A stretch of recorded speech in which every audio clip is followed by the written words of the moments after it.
Oi, sabe quem sou? Pelos meus olhos, você se conecta ao mundo, vibra, se emociona, fica indignado. Eu sou a audaciosa câmera de TV e desta vez vou te guiar numa viagem cheia de surpresas. Pé na estrada. Vamos conhecer os museus brasileiros. E hoje nós vamos dar uma voltinha no Museu Naval.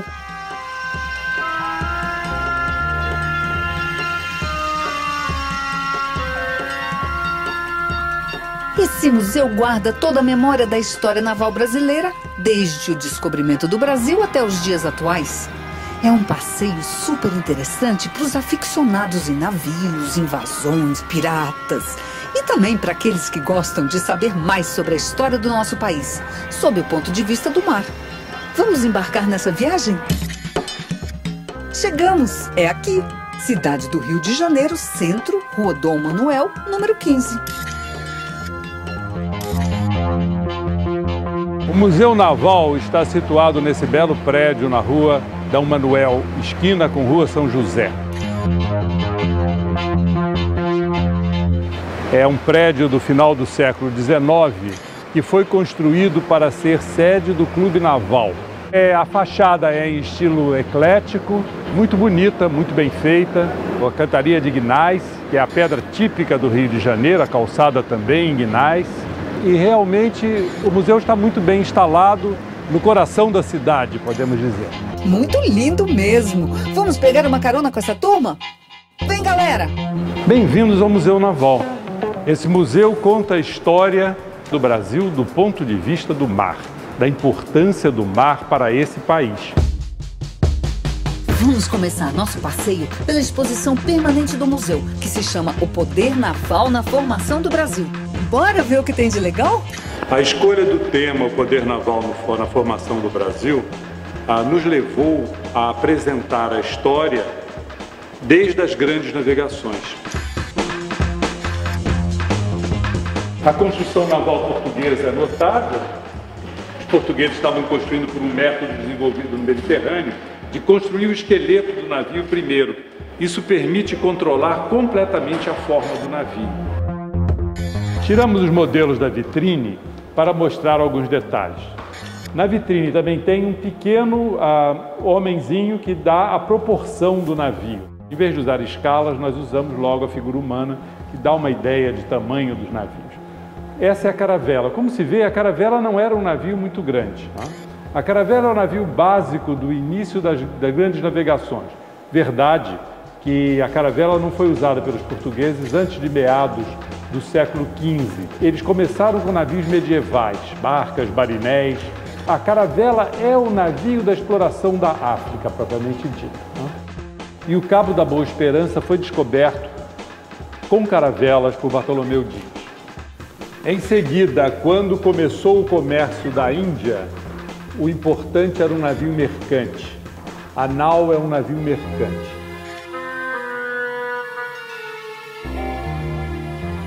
E o português precisou de um navio de guerra para lutar do outro lado do mundo. Então o galeão ocupa espaços com canhões.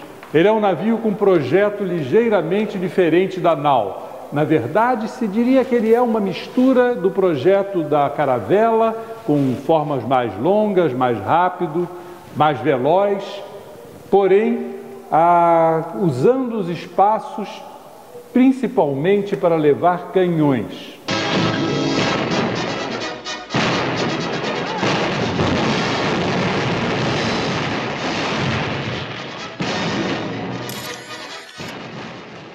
A sala mostra também a vida a bordo no século XV e XVI, a vida a bordo nas grandes navegações. O principal alimento era o biscoito, que era um pão desidratado que durava mais que os outros mantimentos.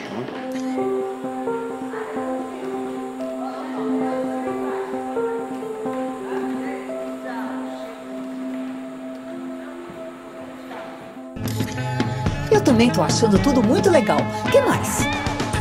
Os portugueses, para poderem se lançar às grandes navegações, tiveram que desenvolver tecnologia, mas logo partiram para o projeto de chegar à Índia. Esse projeto tinha o propósito de trazer as especiarias. Aqui no museu as especiarias estão cheiradas. O visitante pode sentir o cheiro das especiarias.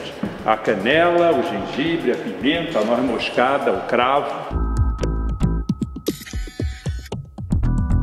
Muito legal, e a gente aprendeu sobre a história do Brasil e também foi muito legal, muito mesmo.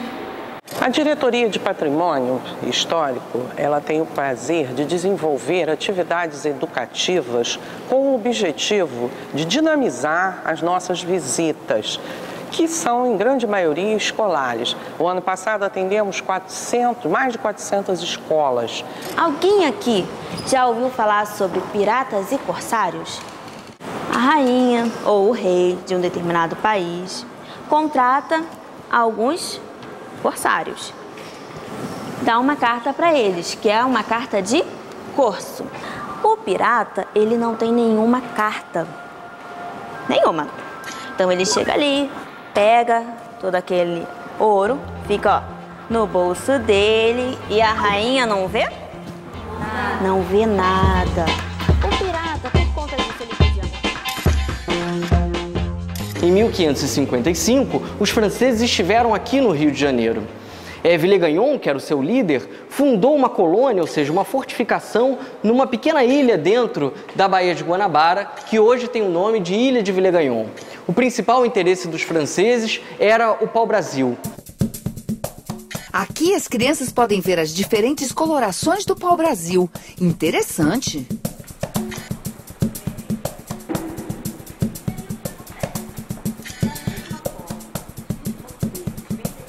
Percebam só a dificuldade de se dar um tiro nessa época. Olha quantos elementos são importantes para que o canhão possa funcionar.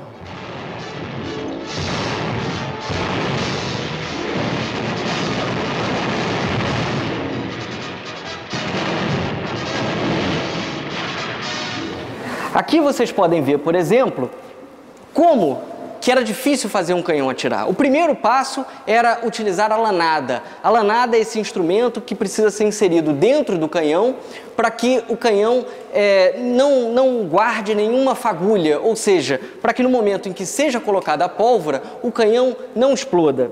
O segundo momento é a cuchara. A cuchara serve para que a pólvora seja inserida dentro do canhão. Depois, com o soquete, a pólvora é bastante apertada lá dentro e aí sim podemos pegar uma bala e inserir pela boca do canhão.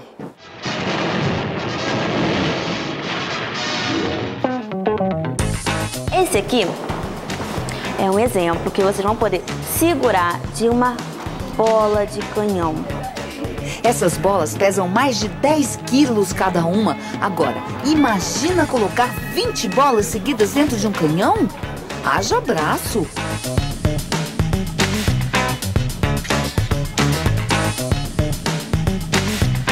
Força, garoto! Esse museu é uma aula de história deliciosa. Tudo muito lúdico, divertido. O visitante também pode mexer nesse museu. É o próprio visitante que vai mudar os mapas aqui no museu. Diversos mapas do século XVI.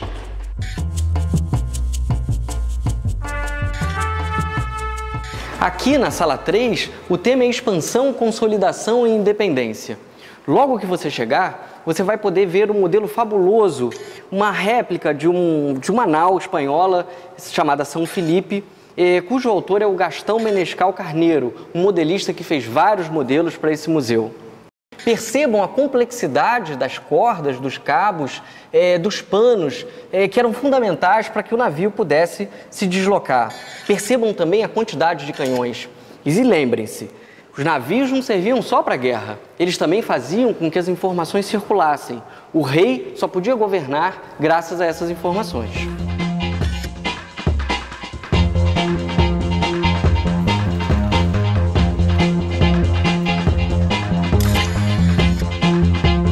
Olha, acrescento eles terem a vivência que a gente não tem numa sala de aula, né? Como o que estavam vendo, toda essa parte de quadros, de barcos, do canhão, de tudo, isso vai acrescentar. Então é aquela parte, uma parte assim, agradável do estudo. né? Aí pode completar com a parte da sala de aula. Então, a vivência deles aqui junto com a sala de aula. Em seguida, aí sim chegamos na parte mais interessante dessa terceira sala. Mostra-se a chegada da família real portuguesa no Brasil em 1808. É exatamente isso que representa esse quadro, a família real chegando na Baía de Guanabara. As elites brasileiras não desejavam ver o país que recebeu uma série de melhorias com Dom João VI durante sua permanência aqui, sendo recolonizado. Em suma, foi por isso que ocorreu a independência em 1822. As ações da Marinha foram muitíssimo importantes, porque permitiram que a independência extrapolasse o Rio de Janeiro e mantivesse o Brasil unido. Esse é o busto do almirante Joaquim Marques de Lisboa, o Marquês de Tamandaré, o patrono da Marinha. Esse busto é de Soares do Reis, em mármore, é um busto muito bem feito e o que é importante, ele está aqui homenageando o nosso patrono. Aqui aparece um feito de Tamandaré. É um feito em que ele, prisioneiro dos argentinos, consegue soltar a tripulação brasileira que estava prisioneira também e com isso tomam o poder neste brigue e navegam para Montevidéu, livrando-se, portanto, da prisão. Também muito importante nessa sala são as duas figuras de proa.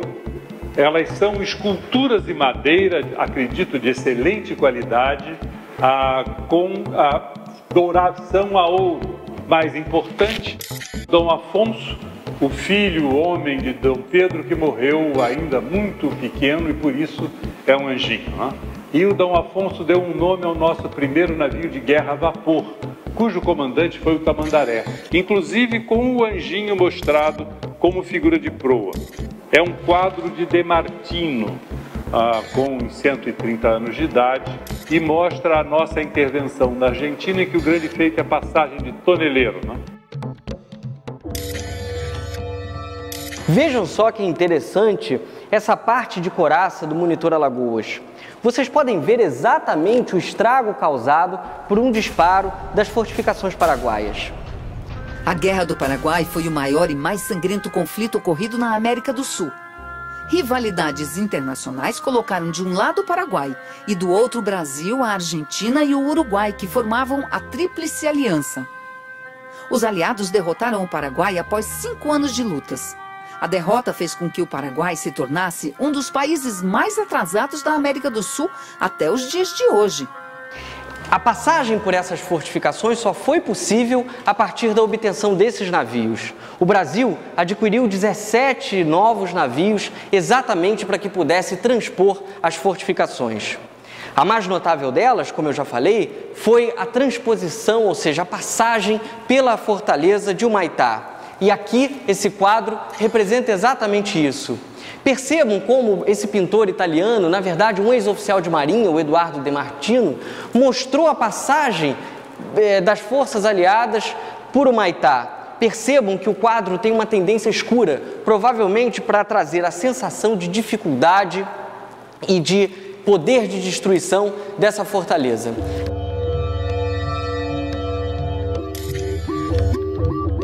My name is Carl, I'm from Sweden and I'm in Brazil for the first time.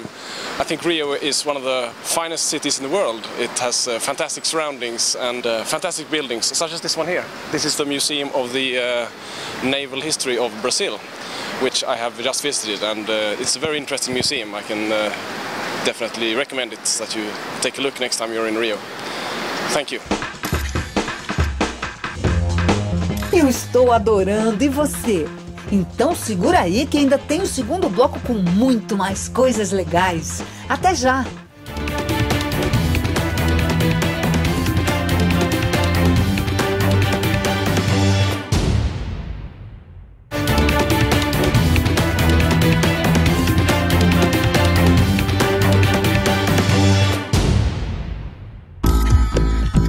Voltamos! Estamos aqui no entorno da Praça 15, região central do Rio e de grande importância histórica.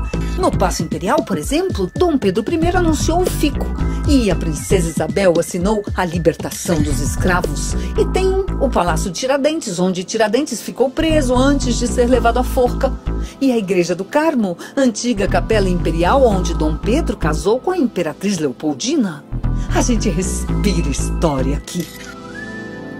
Vamos continuar nossa visita ao Museu Naval? Um museu que mostra de uma maneira lúdica e informal a história do poder naval brasileiro. Essa grande vitrine aqui tem modelos de navios do final do século XIX ao dias de hoje, todos da Marinha do Brasil e todos aproximadamente na mesma escala.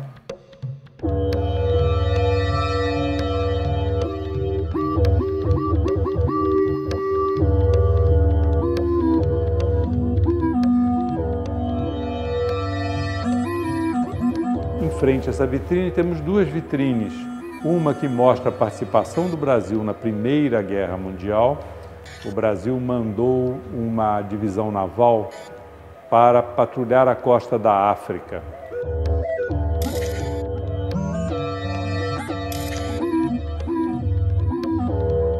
E na Segunda Guerra Mundial, a nossa participação na Segunda Guerra Mundial foi inevitável. Informa o repórter S em edição extraordinária. E atenção, atenção, Rio! O Brasil acaba de declarar guerra às potências do eixo. O presidente Vargas determinou a convocação de reservistas para a formação das Forças Expedicionárias Brasileiras. Informou o repórter S, o testemunho ocular da história.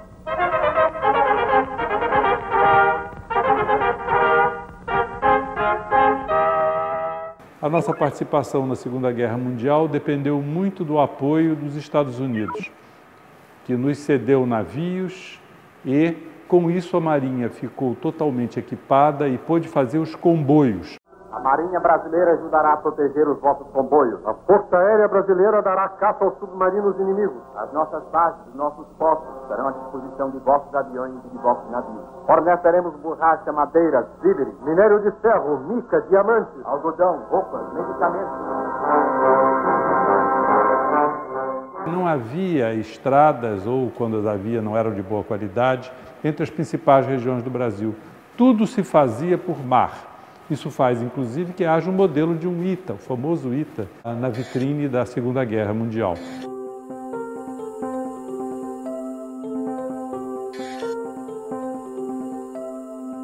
Também há uma parte da exposição que mostra equipamentos da década de 1970.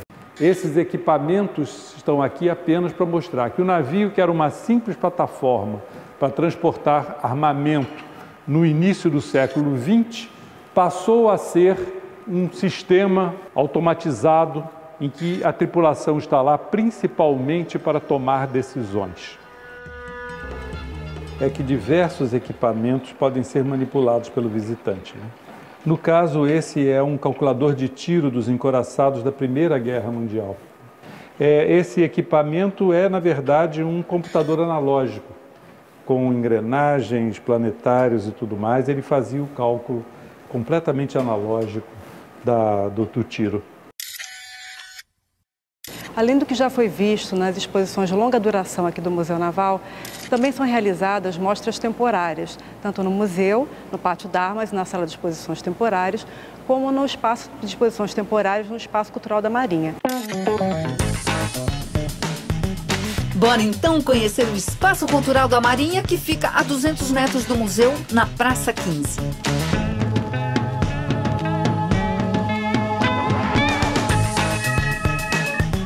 Essa aqui é uma réplica da caravela do Descobrimento. Foi numa dessas que Cabral desembarcou em terras brasileiras. E aqui, a galeota Dom João VI, na qual a princesa Leopoldina dava um rolezinho pela Baía de Guanabara.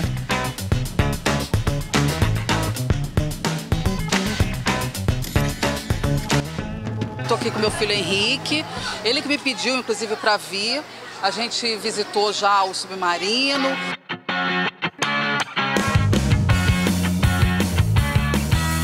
Uma coisa legal é que o helicóptero da outra vez que nós viemos estava fechado e hoje a gente pôde visitar, tirar foto.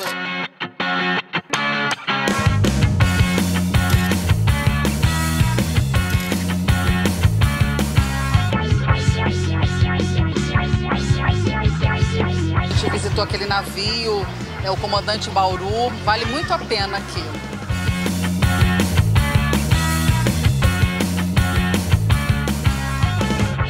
Meu nome é Sabrina, sou estudante de arquitetura. Vim aqui no Espaço Cultural da Marinha para fazer um trabalho sobre o restauro e a gente acabou descobrindo uma série de coisas legais, como o passeio para a Ilha Fiscal, que é super barato, estudantes têm desconto.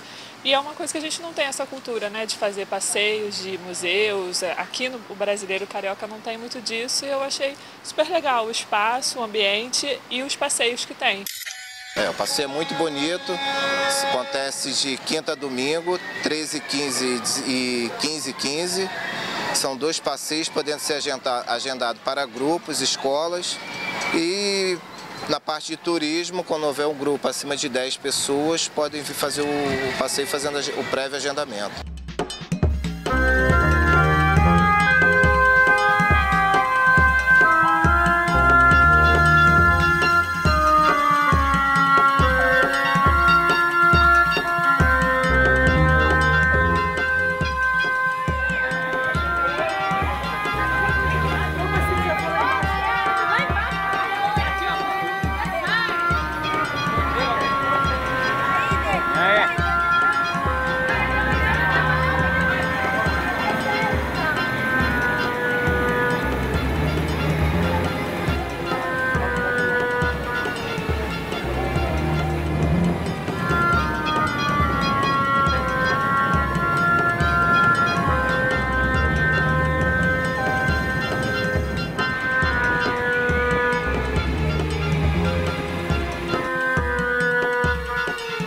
Gostaram do passeio? Agora de volta ao museu. Vambora! Aqui no pátio, nós terminamos a visita ao circuito principal do museu. O Mobile é uma obra de arte de um artista de Santa Catarina. Eu acho esse Mobile uma das coisas mais bonitas que tem aqui no museu. Esse pátio é conhecido como Pátio das Armas, porque ele tem uma exposição que mostra diversas armas.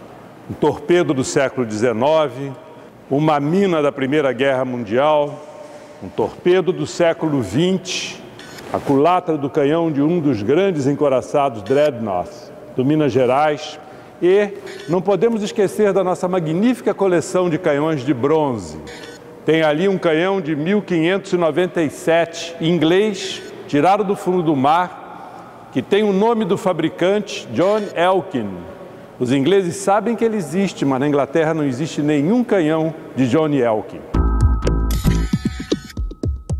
Tá vendo? Só aqui nesse museu dá para pisar literalmente em cima de uma mina utilizada na Segunda Guerra Mundial. Hoje ficamos por aqui. Semana que vem tem mais. E não esqueçam, visitem os museus. Pode ser bem mais bacana do que você imagina. Visitar o museu é muito legal. Vem aqui pro museu, você vai encontrar tudo aqui. Para saber mais sobre horários de funcionamento e agendamentos de escolas, entre no site e programe sua visita. No site, você também pode ter informações sobre os horários e preços dos passeios que acontecem no Espaço Cultural da Marinha, que fica a 200 metros do museu. Anote aí o endereço. Rua Dom Manuel, número 15, região central da cidade do Rio de Janeiro. Tchau, pessoal. Até a próxima.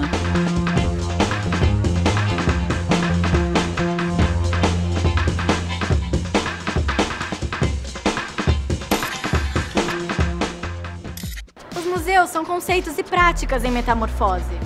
Os museus são casas que guardam e apresentam sonhos, sentimentos, pensamentos e intuições que ganham corpo através de imagens, cores, sons e formas. Os museus são pontes, portas e janelas que ligam e desligam mundos, tempos, culturas e pessoas diferentes.